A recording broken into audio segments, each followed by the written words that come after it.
اعوذ باللہ من الشیطان الرجیم بسم اللہ الرحمن الرحیم۔ واقعہ شق صدر۔ نبی کریم صلی اللہ علیہ وآلہ وسلم کی زندگی بہت سے محیر العقل واقعات سے بھری پڑی ہے۔ یہ واقعات آپ کی پیدائش سے پہلے، بچپن میں اور نبوت کے بعد بھی رونما ہوئے۔ ایسے تمام حیران کن واقعات جو کسی نبی کو نبوت ملنے سے پہلے درپیش آئیں ارحاسات کہلاتے ہیں۔ ایسا ہی ایک عجیب واقعہ نبی کریم صلی اللہ علیہ وآلہ وسلم کے ساتھ حضرت حلیمہ رضی اللہ تعالی عنہ کے گھر ولادت کے چوتھے یا 5ویں سال پیش آیا، جب ان کا سینہ فرشتوں نے چاک کر کے ان کا دل دھویا تھا۔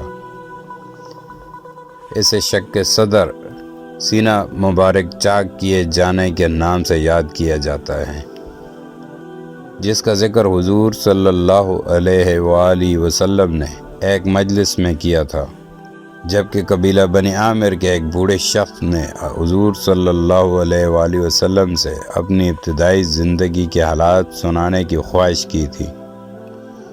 آپ صلی اللہ علیہ وآلہ وسلم نے فرمایا، میرا شیر خواری اور بچپن کا ابتدائی زمانہ بنی سعد بن بکر میں گزرا۔ ایک دن میں اپنے ہم عمروں کے ساتھ کھیل رہا تھا۔ سفید پوش آدمیوں کے ایک ٹولی نے، جن کے ہاتھوں میں سونے کی تھالی میں زمزم کی برف بھری تھی، مجھے پکڑ لیا۔ میرے ساتھی ڈر کر بھاگ گئے۔ انہوں نے مجھے زمین پر لٹایا اور میرے سینے یا پیٹ کے اندرونی اجزاء نکال کر زمزم کی برف کے پانی سے اچھی طرح دھویا، پھر اپنی جگہ رکھ دیا۔ یہ منظر میں اپنی آنکھوں سے دیکھ رہا تھا۔ دوسرے نے میرے سینے میں ایک ہاتھ ڈالا اور دل کو نکالا اور اس سے ایک لوتھڑا نکال کر فرمایا، یہ تم سے شیطان کا حصہ ہے۔ پھر دل کو سونے کے طشت میں زمزم کی برف کے پانی سے دھویا۔ پھر اپنے ہاتھ کو فضا میں بلند کیا تو اچانک ایک نور کی مہر اس کے ہاتھوں میں آ گئی۔ اس نے مہر دل پر لگائی تو وہ نور سے بھر گیا۔